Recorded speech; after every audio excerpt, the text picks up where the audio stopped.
Wir wollen jeden Tag genießen und alle Tage sind wichtig. Aber wenn wir neu mit etwas beginnen, dann sind wir extra begeistert. Dann wir wollen alles richtig in der Nähe, also erleben.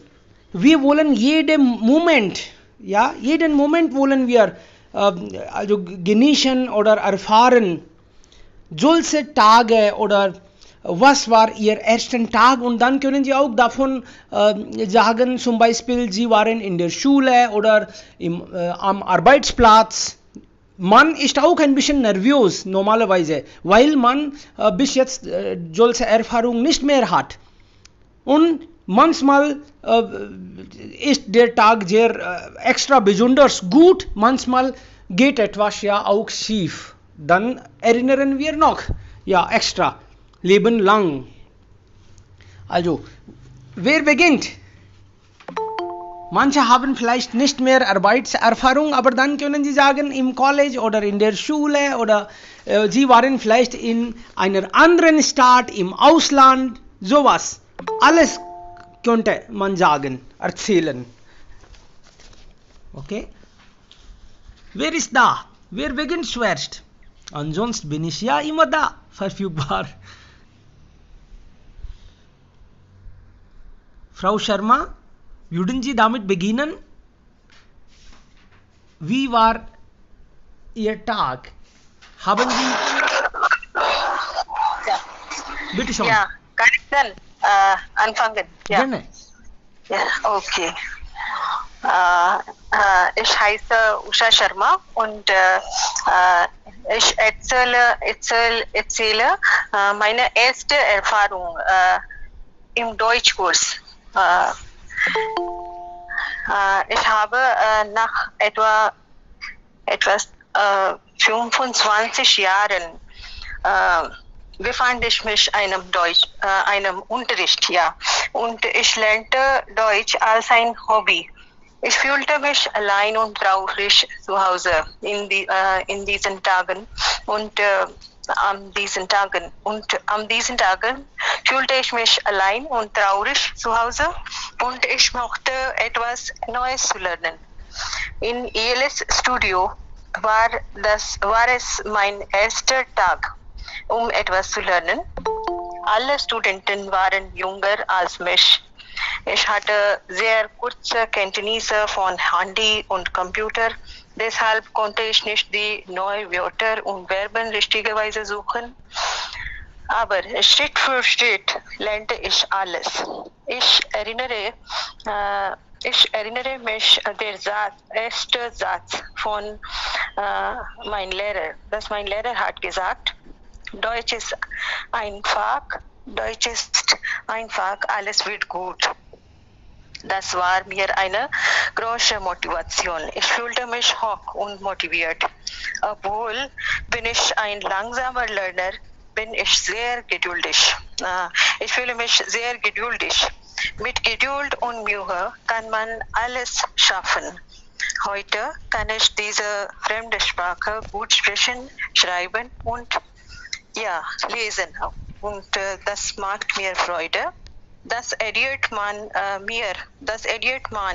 etwas Neues zu lernen, erinnert man mit neuer Qualität, neues Glück und neue Ziele des Lebens. Ja, das war alles von meiner Seite. Danke. Genau, richtig. Ja, Frau Sharma, Sie haben recht. Also wenn wir nur Alltag, also einfach weiterführen, dann wird das manchmal langweilig und wir genießen nicht das nach einiger Zeit und das Leben braucht etwas Neues. Wir denken, wenn etwas Neues da nicht gibt, dann denken wir, oh mein Gott, mein Leben hat keinen Sinn und man braucht etwas. Also warum? Wie kann ich meine Tage so einfach gehen lassen? Na? Man hat das Gefühl, dass und Sie haben ja richtig, Sie haben recht, wenn Sie sagen, dass Deutsch ist einfach und alles wird gut. Das sind eigentlich zwei Mantras. Wenn Sie Probleme haben, sollten Sie einfach das, ja, natürlich, wir geben alle Mühe und Schritt für Schritt kommen wir auch weiter.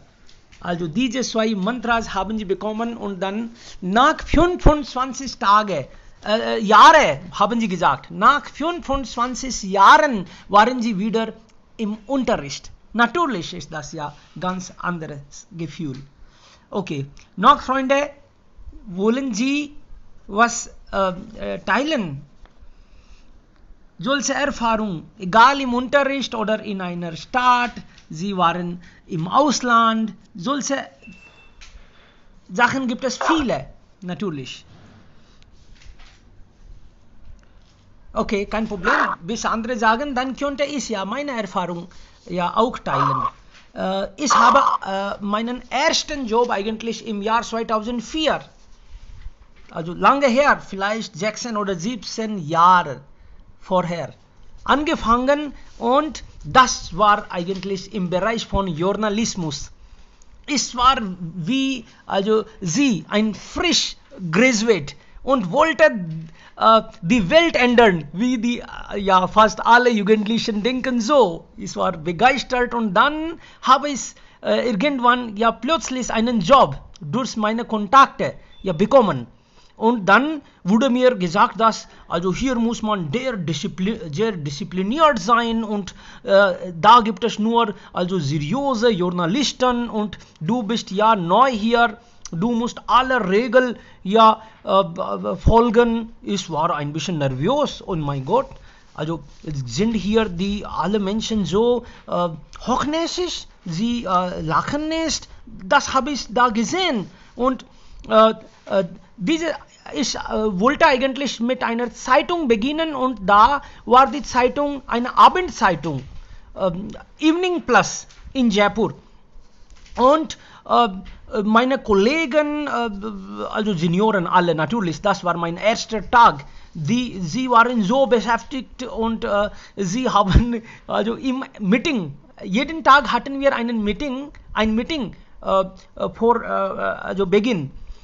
11 Uhr, da kommen alle Senioren und sie haben über nationale, internationale, was läuft in USA, was läuft in Türkei, Amerika, oh mein Gott, ich habe gedacht, dass so viel weiß ich nicht, ich muss vielleicht nur schweigen. Und der Tag war ein bisschen unangenehm für mich natürlich, aber dann ich dachte, ich muss nur schweigen und alles beobachten. Die ganze Zeit habe ich nur von morgen bis Abend nur beobachtet und nicht viel gesprochen. Damals aber war ich natürlich sehr begeistert. Ich habe damals ein bisschen über Osho und viel über Vivekanand gelesen und ich hatte auch das Gefühl, dass man kann die ganze Welt ändern und sowas. Das war wirklich ein ganz anderer Tag. Ja, Freunde, wer ist jetzt next? Wer ist dran? Und es war noch schöner. Damals habe ich auch über Jagmohan, das war vielleicht dieser Zeit Gouverneur in Kashmir, meine ich, wenn ich nicht falsch habe. Und er hat ein Buch geschrieben und da hat er geschrieben über die Probleme von Indien. Er sagte, dass wir haben so viele Probleme und dann hat er auch viele Gründe geschrieben. Die Kinder sagen, wir sind eben Kinder. Junge Erwachsene wollen nur ihr Leben genießen. Und die Frauen, sie beschäftigen sich mit Schönheitswesen. Sie wollen nur schön aussehen. Und Mädchen, sie sagen, dass wir sind doch eben Mädchen, was können wir machen? Und die alten Menschen sagen, wir sind schon zu alt. Das ist nicht für uns. Diese Weise haben alle ihre Gründe und deshalb haben wir Probleme. Diese Sätze habe ich immer wieder gelesen und dann dachte, ich bin dran. Ich sage nicht das, ich bin nur das und ich mache etwas, ich zeige die Welt, sowas. Ja, solche Gefühle haben wir natürlich alle. Ja, Drew ist da. Bitte schon, Drew. Ja, hallo zusammen. Hallo. Ich möchte mit diesem Thema reden. Ja, guten Morgen alle zusammen. Erste Erfahrungen sind immer wichtig, egal was die Bedingungen ist. Das kann irgendetwas sein, zum Beispiel als Lehrer, als Azubi, als Student und so weiter. Das ist wichtig, weil wir das erste Mal diese Gefühle erlebt haben. Das kann sein, dass wir darüber kennen oder nicht. Ich will meine erste Erfahrungen mit euch teilen. Ja, das war als Student. Ich war damals in 10. Klasse und ich muss unbedingt eine Vorstellungsgespräche schaffen, um in 10. Klasse zu einlassen. Ich war sehr nervös, aber muss ich das erledigen. So habe ich rechtzeitig in der Schule angekommen.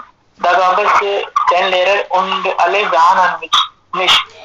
Ich war damals jünger und das war meine erste Mal auch so.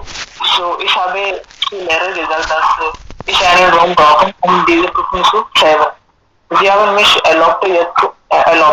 Jetzt konnte ich einfach schreiben. Bei dieser Erfahrung habe ich verstanden, dass wir unseren Sinn nicht verloren, wenn wir das erste Mal das erlebt haben. Weil diese Klassen neu für uns sind, aber nach der einigen Zeit können wir einfach in diesen Situationen mischen. So, nach meiner Meinung, erste Erfahrungen sind wirklich wichtig. Und sie haben auch gesagt, dass, ja, danke schön, dass Sie das mal gesagt haben. Sehr gut, sehr schön, Bru. Natürlich, wir haben alle solche Erfahrungen, egal wie, wo haben wir. Aber wenn wir zum ersten Mal etwas erleben, dann sind wir auch extra wach. Wir wollen alles richtig sehen. Okay. Und das erinnern wir auch. Manchmal passiert etwas oder wir erinnern das manchmal lebenlang. Zum Beispiel eine Flugreise zum ersten Mal. Das ist ja natürlich anders. Ich würde auch darüber sagen, hat jemand zu sagen etwas davor? Manchmal habe ich Angst, also wenn ich nur spreche, dann wäre das wie ein Lektür, ne? Okay, also meine erste Shubham ist auch von Pune da. Herzlich willkommen, Shubham. Freunde, im Jahr 2000, heute haben wir auch aus Deutschland, also sie ist, Priti Ramchandran. Priti Ramchandran ist von Deutschland. Sie ist vielleicht eine Inderin und sie hat gefragt, was ist eigentlich das Thema? Okay, sie ist jetzt weg. Kommt sie wieder zurück und dann erkläre ich dann nochmals. Also, Priti, Sie haben gefragt, was ist das Thema heute? Heute sagen wir eigentlich über unsere ersten Erfahrungen. Egal wo. Zum Beispiel jemand ist Rentner geworden. Und dann, wie waren die ersten 2-3 Tage oder wie hat man Gefühle? Oder Sie haben einen gerade neuen Job bekommen. Also, wie sehen Sie das jetzt? Wie Sie verhalten, was Sie machen? Diese Weise, egal ob Sie vielleicht gerade ein College besucht haben, dann erster Tag oder erste einige Tage, Sie können darüber erzählen. Zum Beispiel, Sie sind jetzt in Deutschland, oder? Ja. Also dann würden wir auch das hören, wie waren Ihre ersten Tage in Deutschland? Vielleicht hatten Sie einen Kulturschock oder ohne Deutsch waren Sie da oder mit Deutsch waren Sie da, aber trotzdem konnten Sie vielleicht nicht so gut die Kultur und Menschen verstanden oder sowas. Mhm. Ja, würden Sie darüber jetzt sagen? Wir freuen uns darauf. Aha, okay. Ja. So, ich hatte in 2017 nach Deutschland gekommen und nach meiner Verheiratung. So, ich hatte nur E1 in Indien studiert, so das war nicht genug für tägliche Gespräche oder so. So, es war kein Kulturschock, weil mein Mann hat mir früher erklärt über wie Sachen sind in Deutschland. So, ich war ein bisschen vorbereitet für die Kulturveränderungen. So, aber die Veränderung war sehr positiv für mich, weil ich hatte während der Christmaszeit hier gekommen. So, es war voll Celebration Mode. Wir waren in Feiertage Mode, so es war so viele Veranstaltungen für Christmas und es gibt Christmasmarkt und so. So ich hatte ein sehr super Willkommen hier. Aber nach einigen Tagen, ich habe gefühlt, dass es gibt keinen Nachbar oder so für etwas zu sprechen. Es war ein bisschen schwierig für mich, ohne without speaking to everybody, so ohne sprechen miteinander, es war ein Kopfschmerz für mich, weil ich bin daher extrovertisch und ich brauche Leute für sprechen. Und ja, deutsche Leute machen so viele begrüßen mit Hallo und Guten Abend oder so, aber es geht nicht mehr als Guten Abend oder Hallo, so es war ein bisschen sehr schwierig für mich. Und der Klima was ein Kopfschmerz wieder, weil wir so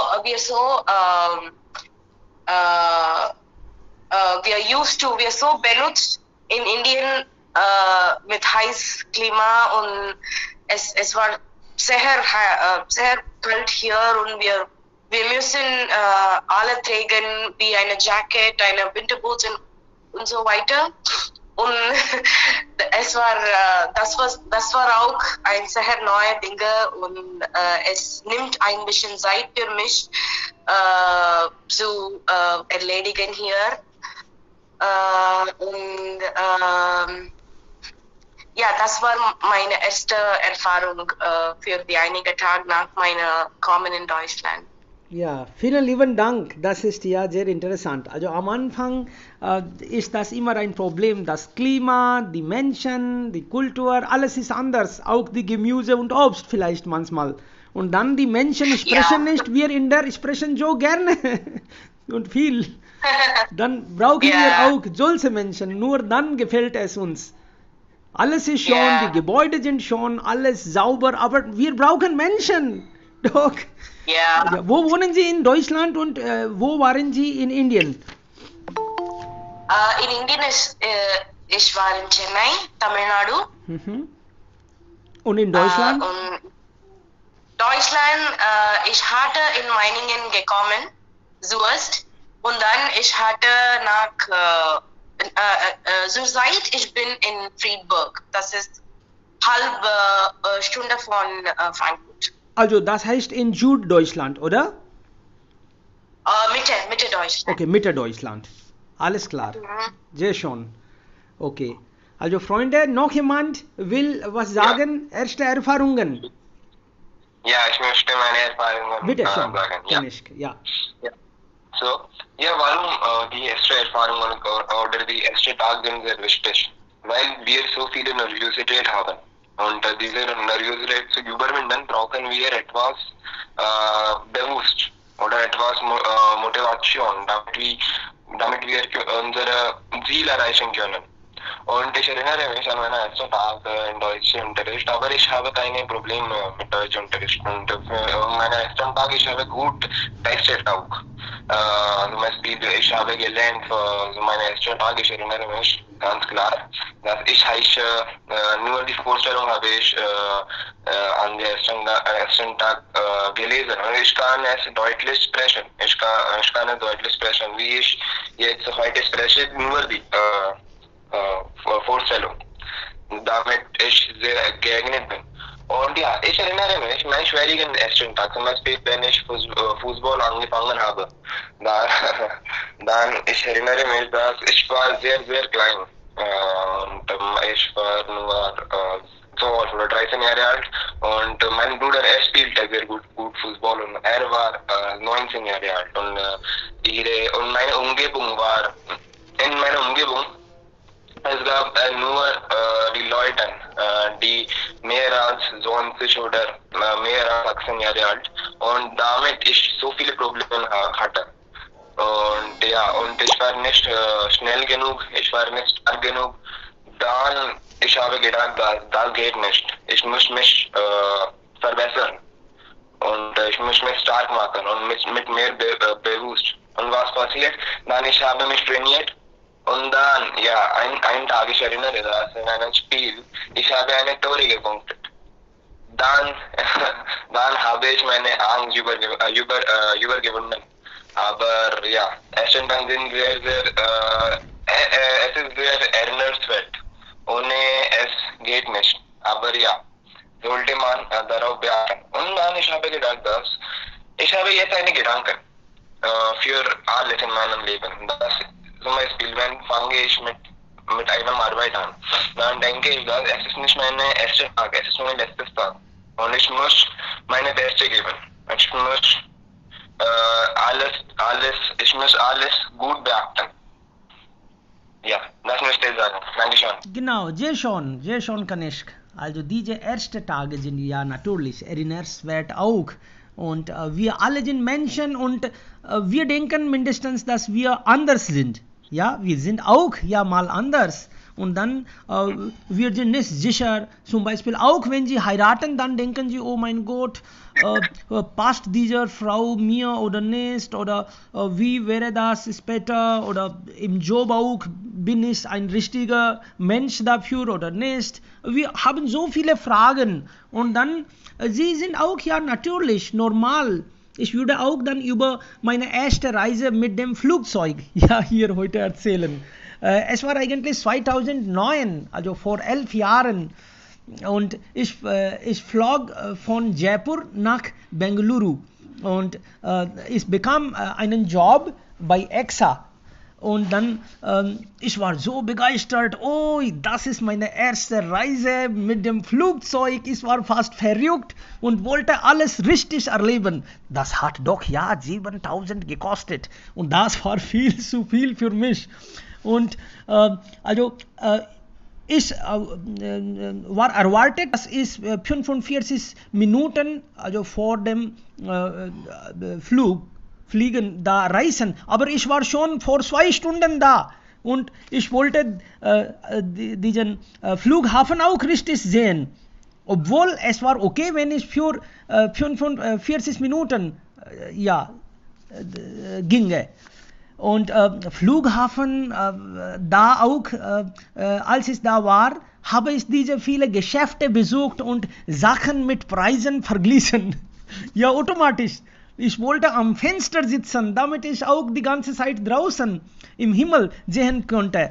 Und ich wollte auch checken, wie die Menschen aussehen, sie da im Flugzeug sind. Und ich habe dann von vorne bis hinten einen Spaziergang gemacht im Flugzeug. Obwohl, da darf man nicht. Aber dann, ich wollte einfach sehen, wie die Menschen aussehen, was die machen. Und ich hatte auch ein richtiges Gefühl, dass ich gehöre auch zum klassischen Menschen oder zum Reisen oder sowas. Und mir wurde damals erklärt, dass wenn man in Flugzeug gibt, dann bekommt man etwas zum Essen und Trinken, und das habe ich auch natürlich darauf gewartet, also auch bekommen später. Und dann kamen einige Luftstewardess, Air Hostess, sie haben erklärt, wie man die Gürtel feststellen sollte, oder wenn Unfall wäre, was sollte man im Notfall alles tun. Dann hatte ich Angst, oh mein Gott, sie erklärt, das heißt, manchmal Unfälle gibt es auch da. Ich war schon erwachsen, aber trotzdem, wenn man so erklärt, dann haben sie solches Gefühl auch. Und dann habe ich meine Nachbarn gesehen, sie alle schweigen. Ich dachte, warum sprechen sie nicht miteinander? Ich habe auch davor habe ich in Journalismus gearbeitet und immer mit Menschen gesprochen, und hier sprechen die Menschen nicht. Was ist denn los?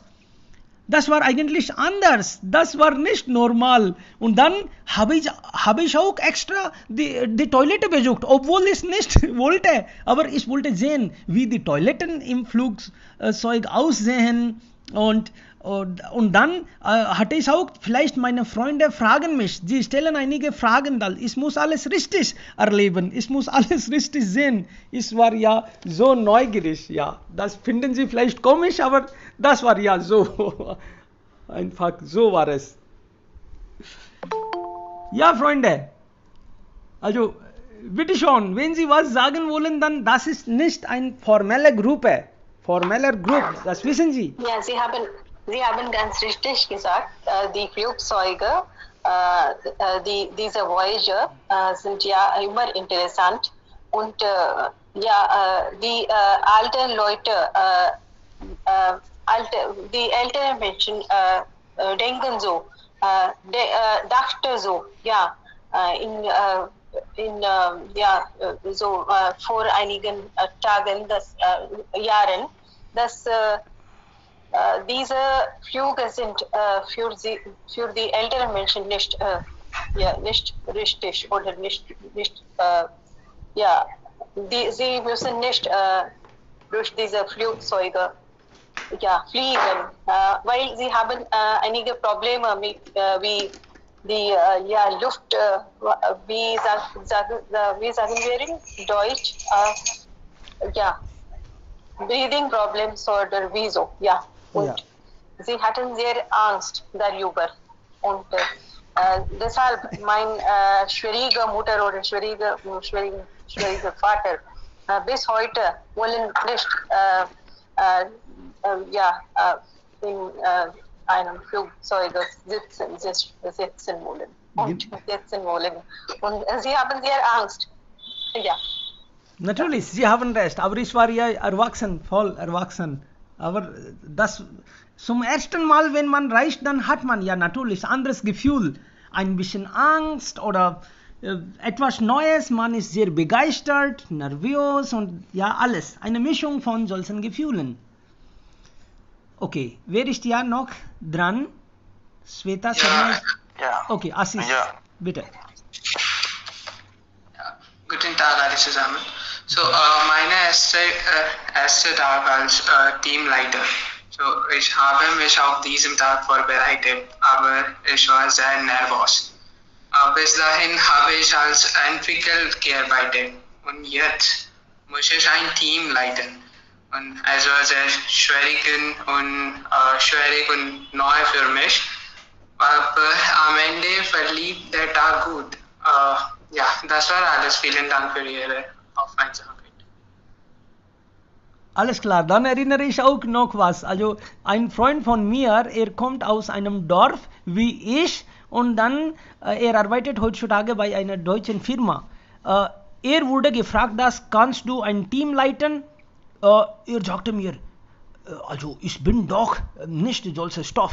Wir Dörfler können kein Team handeln. Also sollte ich direkt Nein sagen? Das kann ich nicht, natürlich. Ich habe gesagt, dass wenn Management das sagt, dann solltest du ja einfach versuchen. Warum nicht? Ja, Teamleiten ist ja wirklich anders. Okay, noch jemand? Gaurav, Shabu ist da auch. Gaurav, willst du auch solche Erfahrungen mitteilen? Tripti ist dann auch. Schwerst Tripti, okay. Schwerst Tripti dann. Ja, Sie alle haben recht, wenn etwas Besonderes mit uns erste Mal passiert, können wir das nicht vergessen. Ich erinnere mich genau meinen ersten Tag, als ich im College war. Ich war dort mit meinen 2 Freundinnen und wir waren sehr begeistert und glücklich, ein bisschen nervös auch über unser College-Leben. Und unsere Senioren haben uns begrüßt. Am Abend waren wir zu Hause zurückgekommen. Ich hatte einen tollen Tag und tolle Erfahrung über meine College-Leben. Ja, das ist alles. Alles klar. Also da hast du recht, ja. Als Kind wollen wir alle also schnell... habe ich immer, es ist ganz normal für uns, eine Mischung zu haben, Mischung des Gefühls zu haben. Und ja, ich fühle mich auch ein bisschen erregend, wenn ich etwas Neues beginne. Und ich fühle mich auch naiv, wenn ich etwas falsch Marke oder ist eine Fehlerbegehen und es ist auch aufregend, wenn ich etwas nicht verstehen kann. Und immer sind die ersten Tage ein bisschen lustig, komisch und die Gefühl kann man nicht im Wörter sagen. Und ich finde, dass ja, die Erfahrung als Student ist ganz anders von der Erfahrung als ein Leiter oder ein Chef. Und ja, wie Sie gesagt haben, habe ich auch diese Situationen gegenüber gestanden, dass ich muss ein Team leiten und damals hatte ich keine Erfahrung darüber. Und ja, ich habe auch meine persönliche Ansicht über Leute, die ich manchmal nicht gemacht habe, die ich nicht mag. Und ja, es ist ein bisschen hart. Manche haben ihre Sicht, dass sie sind gut oder schlecht und dann ist das immer hart, diese Ansichten zu ändern. Aber man soll immer ruhig sein und alles akzeptieren, was vor ihm kommt.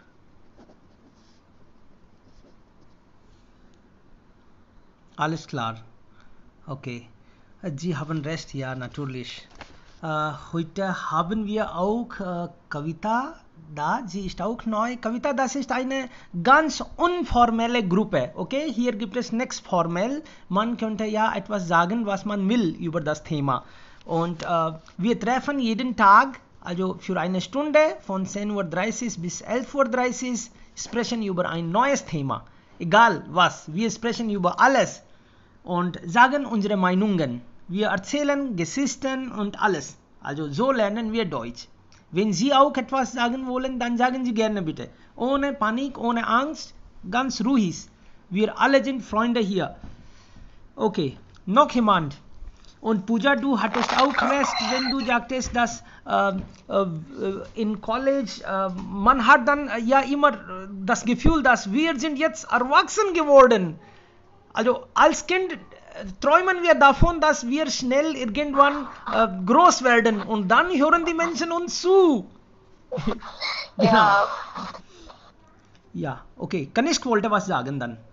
Ja, bitte. Ja, ich habe einen Gedanken, dass die Menschen, die Leicester, zum Beispiel Shah Rukh Khan und diese großen Schauspieler, wenn sie für das erste Mal etwas machen, inzwischen so viele Leute. So, was ist das Gefühl? Was ist das, ob die sehr Nervosität fühlen oder sie sind immer sehr selbstbewusst. Aber es ist menschlich. Nervosität ist menschlich. Das ist nicht in mich ein bisschen mehr oder in jemandem ein bisschen weniger. Was denken die daran? Inzwischen so viele Leute und sie schreien deinen Namen. Ja, natürlich. Wir alle sind ja zum ersten Mal nervös. Ja, Shubham ist deine Frage, was ist deine Frage? Könntest du bitte mal wiederholen?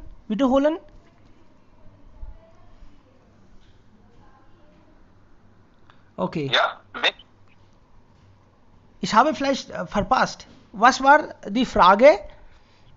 Ja, die Frage war, die Leicester, wie große Schauspieler, wenn sie inzwischen so viele Leute, vor dem so viele Leute sie etwas machen oder sie tanzen.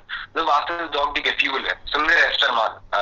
So, was ist doch die Gefühle, ob sie Nervosität fühlten oder ob sie immer sehr selbstbewusst? Natürlich, aber also diese großen Menschen waren auch irgendwann Kinder. Ja, sie waren nicht direkt groß. Und zum ersten Mal waren sie auch nicht so plötzlich da und tausende Menschen also waren vor. Vielleicht sie haben mit 5, Menschen angefangen und dann hatten sie 10 und dann das wächst. Ja, die Fans gibt es dann viele, immer mehr Fans haben sie. Heute, wenn Sie von Amitabh Bachchan denken, ja, wenn Sie daran denken, dann es ist nicht möglich, dass Sie ihn beim Zähneputzen sehen könnten. Also jetzt denken Sie so viel an Image. Sie dürfen nicht also ihn beim Zähneputzen sehen oder wie er seine Unterhose aufhängt oder so, diese normale Tätigkeiten. Ja? Sie sind jetzt ganz geheimnis und das dürfen alle nicht. Aber am Anfang, sie waren auch wie wir, natürlich, ganz normale Menschen. Und dann hatten sie immer mehr und mehr, ja, Fans. Also am Anfang ist aber dann das auch schwierig, wenn man also Zuschauer vielleicht 20 hat oder 100 hat, das ist auch. Aber im Laufe der Zeit wird alles ganz normal. Jetzt treffen wir oft 20, 25 hier im Gespräch. Am ersten Tag gab es nur 5, okay, aber wir hatten Angst, oh mein Gott, online viele kommen, jemand kommt aus Deutschland und dann, wie sage ich, mein Gott, vielleicht spreche ich nicht so gut Deutsch, was sagen die anderen, vielleicht jemand sagt, hallo, hör auf, du sprichst so schlecht. Wir haben diese Panikangst, aber jetzt ist das nicht ein Problem. Suminder ist auch da. Suminder, wir haben ja viel darüber gesprochen. Bist du jetzt dran? Ja, hallo. Also ja, ich erinnere mich auf den ersten Tag. Ich erinnere mich an den ersten Tag, als ich hier also im Gespräch gekommen bin. Also ich habe ein Heft mitgehabt und das alles schon vorher geschrieben, das was will ich sprechen und nicht. Aber im Laufe der Zeit ist es jetzt normal geworden. Jetzt also schreibe ich nicht im Heft und das ist sozusagen ein positiv Sache, dass ich jetzt ein bisschen selbstbewusst geworden bin und jetzt habe ich auch meine Hemmungen überwunden. Aber am ersten Tag, ja, hier nur in diesem Gespräch war ich ein bisschen nervös und wusste ich gar nicht, was soll ich sprechen. Und wenn ich was spreche, dann vielleicht spreche ich Falsches und ich werde von den anderen bewerten.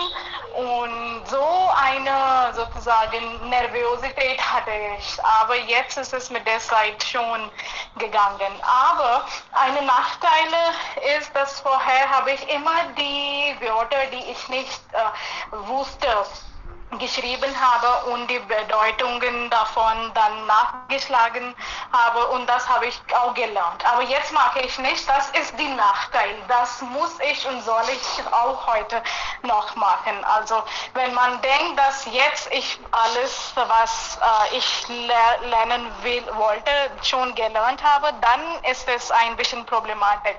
Und das will ich auch verbessern und weitermachen. Und außerdem, wenn ich über meine Stelle sprechen, also am ersten Tag, also ich habe mit der Marktforschungsfirma gearbeitet und da mein erster Tag erinnere mich ich ganz lebendig, dass ich wusste nicht, dass wie diese Corporate Welt funktioniert und ich kannte auch nicht viele Menschen dort und darüber hinaus uns ist es eine Arbeit gegeben, wohin also wir mussten einfach diese Menschen, die einfach in Deutschland waren, sie anrufen und die Forschung durchführen.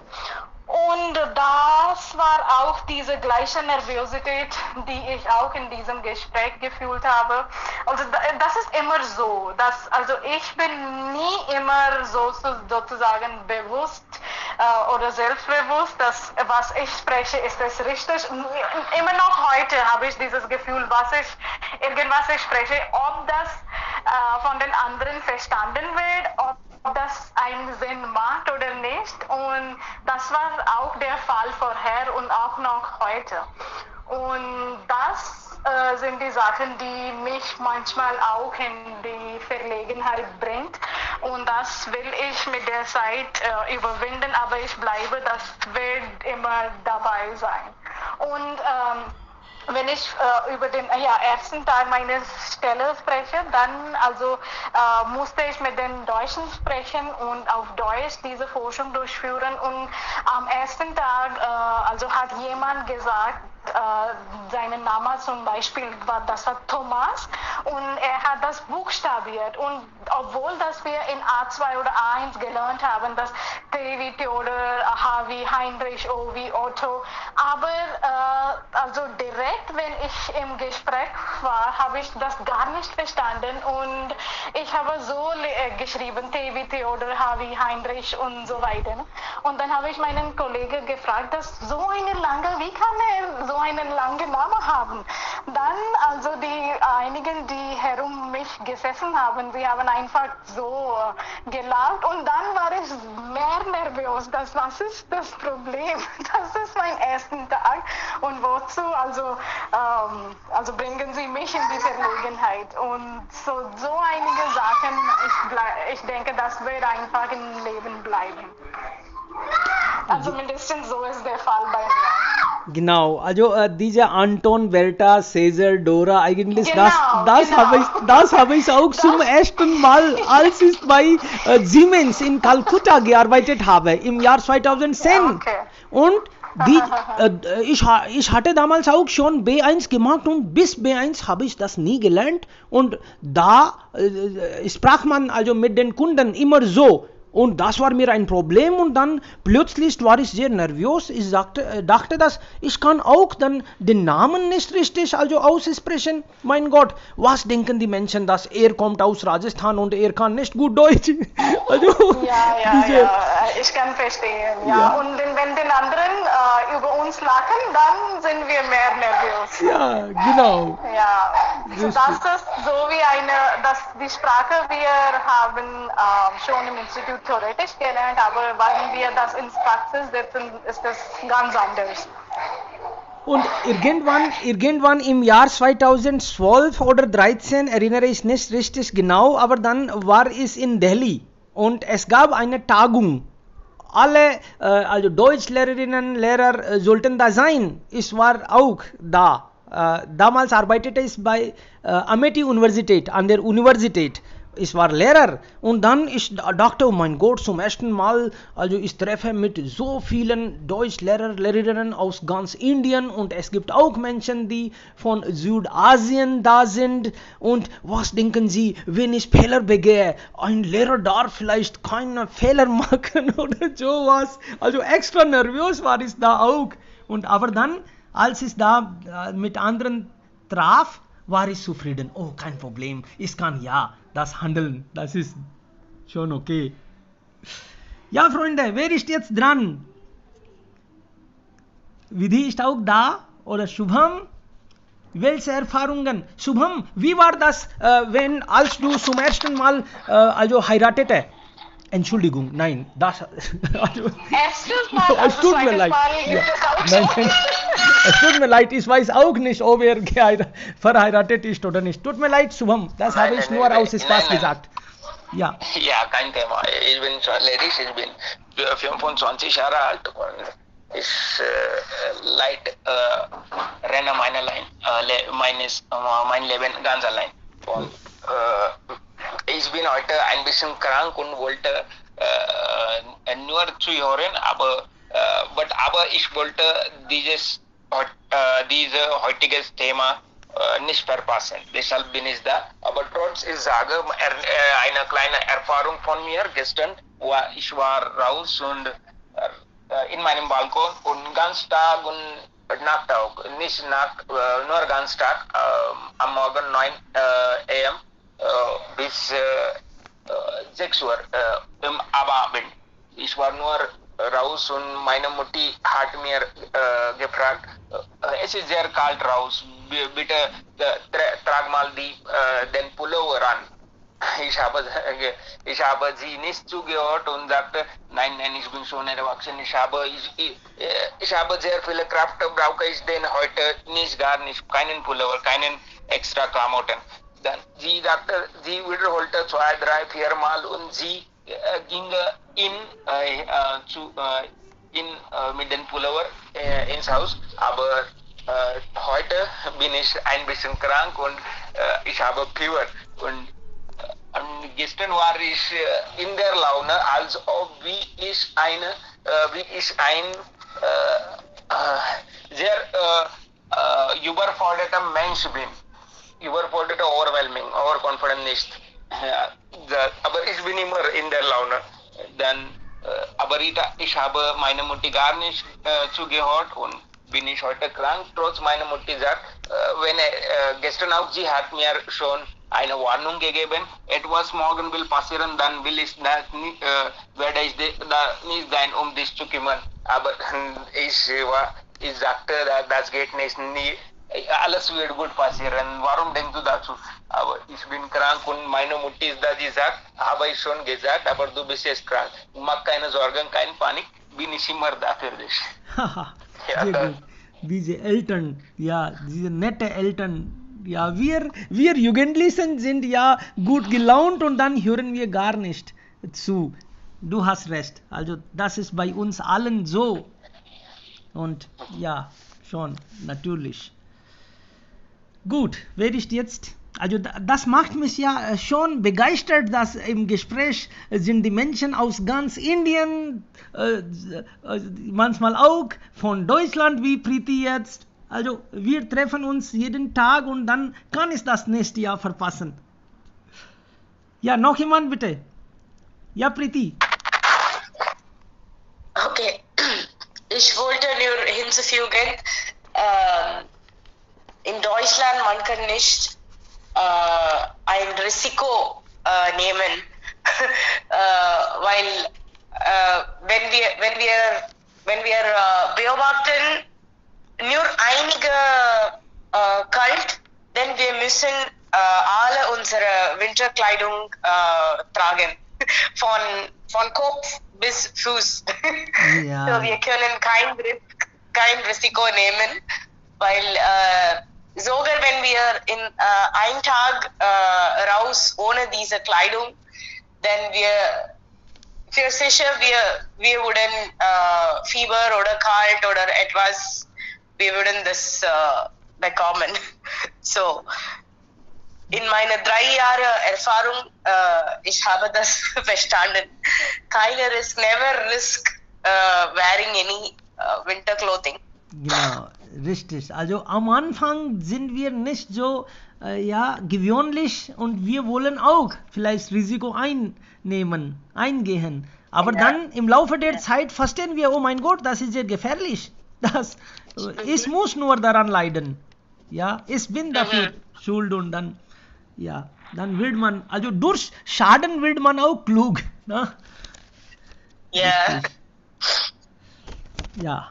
Gaurav, noch jemand will was sagen? Und wie war Ihre Erfahrung bei der Sprache, bei dem Sprachlernen? Also wie haben Sie den ersten Tag Ihrer Erfahrung gefunden? Das wollte ich mal fragen. Also das ist Frage an alle, nicht nur an Devkan, sondern an alle. Ja, erste Tage haben Sie das gedacht? Ja. Haben Sie gedacht? Ja, bitte. Ja, erste Tage waren natürlich sehr schwierig, aber für mich, das war auch eine Geschichte eigentlich, wie alle haben eine eigene Geschichte. Also ich arbeitete damals bei ETV Rajasthan als Journalist, TV-Reporter und dann ich war enttäuscht wegen etwas, okay? Und dann meine Reportage wurde nicht veröffentlicht oder sowas und dann habe ich mehrere E-Mail geschrieben, dass diese Reportage muss ja da sein und dann sie haben nicht gehört und dann habe ich ja einfach gekündigt und nach der Kündigung habe ich meinen Freund angerufen, also ich arbeite jetzt nicht, ich habe Nase voll von Journalismus und dann sagte, kein Problem Devkaran, komm nach Delhi, Gurgaon, da wohnte damals und sagte, ich unterrichte dich. Als ich da war, war natürlich schon so beschäftigt, arbeitete bei einem MNC und hatte keine Zeit. Ich habe ihm gesagt, dass wenn du keine Zeit hast, dann warum hast du mich angerufen und wollte mich hier. Sagte, dass du willst Deutsch lernen und ansonsten was hättest du machen können? Und in 25 Tagen habe ich einfach Basis von ihm gelernt und in 20 Tagen war dann A1 fertig. Dann habe ich direkt ein Test geschrieben in Pune und war direkt in A2. Also in 20, 30 Tagen, also in A2 schon. Und dann nach A2, da dauert A2 nur 45 Tage. Also nach 2 Monaten oder so war ich schon in B1, mein Gott. Und ich konnte natürlich die Basis nicht richtig verstanden. Und ich war auch ein Problem für meine Deutschlehrerin. Sie sah mich immer anders, dass, oh mein Gott, er hat keine Basis. Wie kann er in B1 sein? Aber ich arbeitete hart. Damals 10 bis 12 Stunden arbeiten war für mich ganz normal. Und da ich auch dann keinen Job mehr in der Hand hatte, habe ich extra hart gearbeitet und dann natürlich in nächsten einigen Tagen war ich schon B1. So super schnell habe ich das gemacht. Und dann habe ich auch viele Interviews während B1 gemacht und dann auch Job gekriegt. Also in 6 Monaten oder weniger als 6 Monaten hatte ich auch Job und alles. Natürlich, das war sehr schwierig, aber wir haben geschafft. Ich habe geschafft. Wir alle schaffen das so. Das war nicht einfach, natürlich. Das heißt, seit dem Anfang bist du sehr intelligent und fleißig. Intelligent war ich nie und bin ich auch nicht, aber ich habe immer einfach gewagt. Ich hatte keine Chance immer. Ich dachte, dass heute ist der wichtigste Tag. Also diese Weise habe ich die Tage ausgenutzt, das kann ich sagen. Aber intelligent war ich nie. Und ja, das weiß ich. Und deshalb musste ich 10 oder 12 Stunden arbeiten. Andere vielleicht arbeiteten nur 3-2 Stunden. Aber ja, also ich erinnere mich an den ersten Tag am MMB, als ich mit der Sprache angefangen habe. Also am ersten Tag, also wir sollten immer diese Fragen lernen. Ne? Woher kommen Sie, wo wohnen Sie, wie viel verdienen Sie? Und unsere Lehrerin hat uns gesagt, dass am nächsten Tag sollst du alle diese Fragen auswendig lernen und ich werde einfach ein kleines Test nehmen. Und dann also wussten wir nicht, dass also auch in der Nacht an den erste Woche würde ich mal sagen, dass ich habe immer diese Frage in meinem Gehirn, die ich immer wiederholt habe, auch beim Schlafen, wie heißen Sie, wo wohnen Sie, woher kommen Sie und so weiter. So das war sozusagen sehr, sehr strengend und ich, wie du, ich hatte auch diese Sache in meinem Gehirn, dass ich habe jetzt keine Chance. Das ist einen Weg, die einfach ist folgen muss. Nur dann habe ich irgendwie eine Chance, irgendwohin zu arbeiten. Und ja, und wenn man so ein Gefühl im Gehirn hat, dann man arbeitet mit einer anderen Motivation und das klingt auch am Ende gut. So, diese Motivation, kann ich gut verstehen. Am Anfang hatte meine Lehrerin auch viel Problem. Also sie sagte das, warum, sie sagte manchmal nicht, aber sie meinte immer so, warum hast du so viele Fragen denn? Und ich dachte auch, oh mein Gott, vielleicht vergeude ich die Zeit der anderen. Und sie hat auch also ganz vor anderen gesagt, das hättest du in A1 also lernen sollen, mein Gott. Und dann, ich hatte auch das Gefühl, oh mein Gott, ich habe A1 nicht gemacht und deshalb vielleicht hat sie recht. Aber dann später wusste ich auch, die anderen können das auch nicht, die schon in A1, also da in Pune am MMB waren. Aber dann habe ich auch dann immer weniger Fragen gestellt. Wenn sie eigentlich immer wieder gestört werden, dann sind sie auch also ein bisschen vorsichtiger. Oh, ich sollte nicht, vielleicht ein bisschen schweigen. Ich habe nur eine kleine Frage an Devpran Saini. Wie wird das deine oder ihre erste Erfahrung in dem Unterricht, wenn sie beibringen zu Kindern oder Schülern. Tschüss und Tschüss. Sie verstehen nicht, manchmal sie verstehen Tschüss auf die Aussprache aus Hindi und manchmal sie Checker machen. So, ist das so bei Ihnen? Haben Sie solche Erfahrungen? Eigentlich also mit Erwachsenen nicht, aber für einige Monate war ich auch in KV-Schule. Also da hatte ich kleine Schüler. Sie haben immer solche Späße gehabt. Sie waren auch so fresh. Sie haben immer gefragt, hallo Herr, was ist Ghota auf Deutsch? Was ist dann, also was ist Langot auf Deutsch? Solche Fragen, mein Gott. Wenn wir lernen neue Sprache und wir sind sehr neugierig und etwas neu als Tschüss und irgendeine Wörter, dann wir können das nicht in dieser Zeit gut richtig weiter verstehen, aber wir dann verbinden das Wort mit unserer eigenen Sprache. Auf Hindi das heißt Lick to Lick. Dann es gibt viele Schülerinnen Checker gemacht haben. Das wollte ich nur. Ja, natürlich, also als Lehrer haben Sie ja natürlich nicht so viele Wortschatz. Immer lernen Sie. Und wenn jemand plötzlich sowas also absichtlich fragt, dann als Lehrer haben Sie auch Angst. Also dieser Student, dieser Schüler stört mich.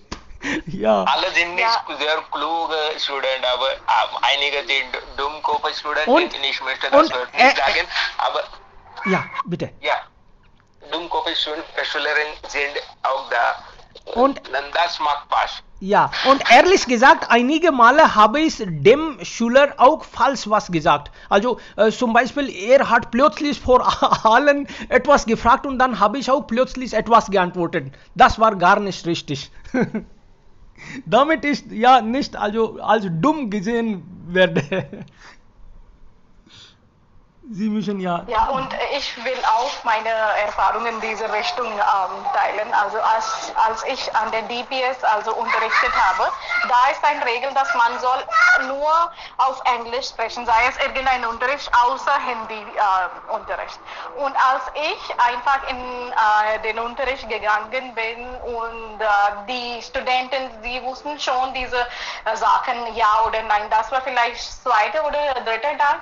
Und als ich einfach gegangen bin, dann sie haben angefangen zu sagen, ja, also ja haben sie das gesagt, aber sie meinten das ja auf Hindi. Und die ganze Unterricht war so laut, ja. Und dann wusste ich nicht, wie soll ich darauf reagieren. Dann habe ich einfach auf Hindi gesagt, ich bleibe nur einfach hier und ich unterrichte. Und das war, ich glaube, 6. oder 5. Klasse, die einfach so gesagt haben. So, die Kinder sind immer sehr klug, sie sind nicht Dummkopf. Auch die Dummköpfe sind irgendwie intelligent. Genau. Also und auch in DPS Manali, also diese Schule liegt auf den Bergen, auf die Spitze war es und da kann man einfach diese Schönheit der Natur beobachten und unser Fenster war zu groß, das kann man einfach das alles sehen, die Berge, Bäume und Apfelbäume und Wassersprung. Und ein Student von mir hat mir eine Frage gestellt, wie heißt Lehrerin diese Waterfall auf Deutsch? Und dann wusste ich nicht, oder vielleicht ist es mir nicht so zu sagen, so spontan sozusagen geklungen. Und dann habe ich gesagt, das ist deine Hausaufgabe, das ist nicht unser heutiges Thema, also bleiben Sie einfach auf den heutigen. Aber die Tatsache war, dass ich selber hatte mir dieses Wort nicht eingefallen und hatte ich auch keine Chance, wollte ich auch nicht was Falsches sagen, weil da mein Bewusstsein erlaubt mich nicht. Und die sind die einige lustige Erfahrungen, die ich mit den Schulen gehabt habe. Ja, es gibt ja natürlich, einmal also es gab einen Studenten, der vielleicht aus Südindien kommt und dann wurde gefragt, dass musste ich etwas über Rakhi sprechen. Okay, ich habe ihn erklärt auf Deutsch und da ich wollte Handgelenk sagen, also die Schwester bindet Rakhi auf Handgelenk wollte ich sagen, aber beim Fehler habe ich gesagt Enkel oder sowas und dann eine Schülerin wusste das schon. Oh, aber Herr, Enkel oder das ist Fuß, aber bindet Rakhi die Schwester an Fuß? Was meinen Sie? Oh mein Gott, dann habe ich also das verstanden, dass ich Fehler begangen habe. Manche Studenten haben auch dann richtige Wortschatz. Klar. Okay, ich denke, die Zeit ist um. Vielen lieben Dank, Freunde. Die Zeit vergeht so schnell und schon eine Stunde ist vorbei. Vielen lieben... Ja, Preeti? Würdest du was noch sagen? Nein, ich wollte nur Tschüss sagen. Ja, vielen lieben Dank, Preeti. Gerne, also wir genießen das Gespräch. Und du kannst auch deine Freunde oder andere einladen. Gerne. Ja. Okay, Freunde. Tschüss, dann treffen wir uns morgen wieder. Vielen Dank, tschüss. Tschüss. Tschüss.